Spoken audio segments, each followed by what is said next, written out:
Rick's has added an option to generate a single or multi-store order worksheet using Generate Automatic Purchase Orders. This will provide the ability to use Excel to adjust your order quantities and consolidate all stores' orders into a single order spreadsheet. If you are not proficient with Excel, or you do not have Excel on your computers you will be processing your orders from, Rick's highly recommends you use the standard change purchase order feature in Rick's to adjust your orders instead of the order worksheet. The requirements for the order worksheet is you must have Excel version 2007 or newer on the computer you will be processing orders from. To start the process of generating the orders, you will first validate that you are at your store owner level. All orders must be generated from the store owner level, which is your 5-digit serial number. You will go to Inventory, you will go to Purchasing, and you will go to Generate Automatic Purchase Orders. From the Generate Automatic Purchase Orders, you will click the Initial Orders based on model stocks. The order worksheet is only available for initial orders. Once you click Initial Orders, you will notice there is a new option available, Purchase Order Worksheet.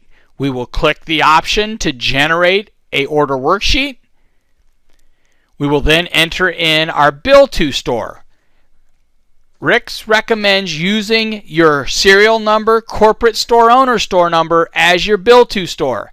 This way you can define your address, your billing address, across all orders, and you will have a consistent address on all your orders.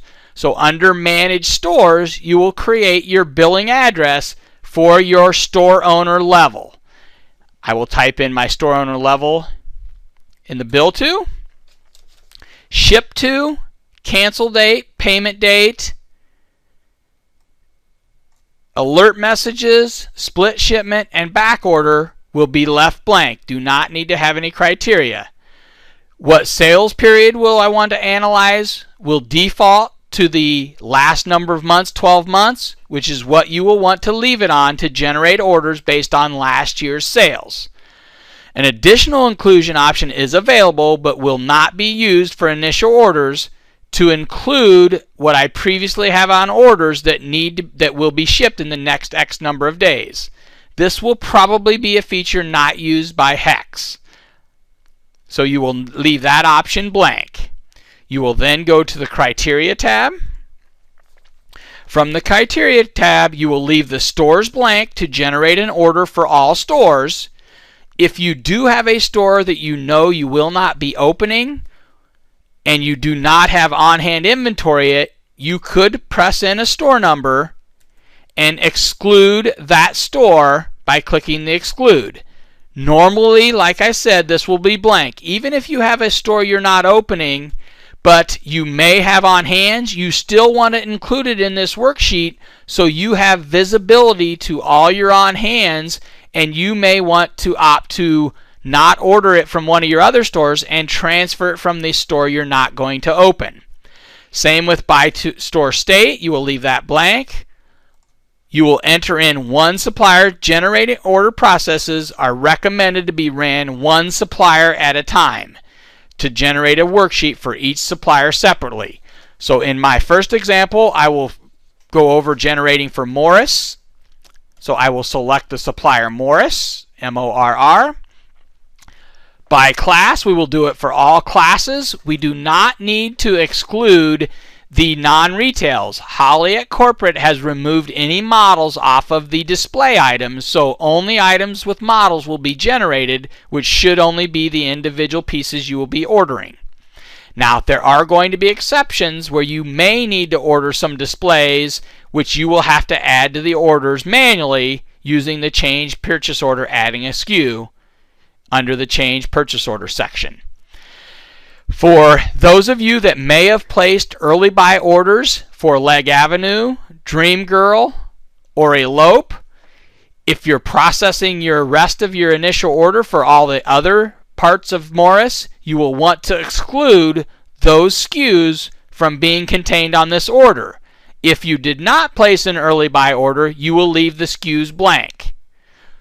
So for those that you, and for any other supplier you may order, you normally will leave SKUs blank for all your other suppliers that you do not need to exclude anything. Here's an example how you will exclude your Morris early buys if you place them. For Dream Girl, you will do RL%, comma, UA% for Leg Avenues, and EL% for Elope, and then you will click the exclude.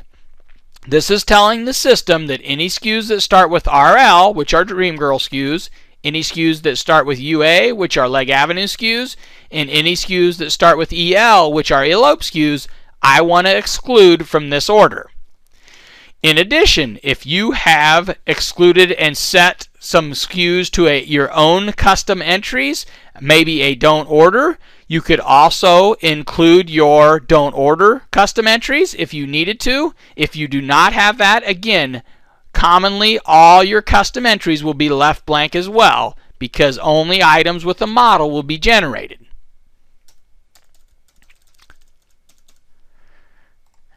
When I have done completing, I will click the Create and Print a PO. This will start the process of generating the orders.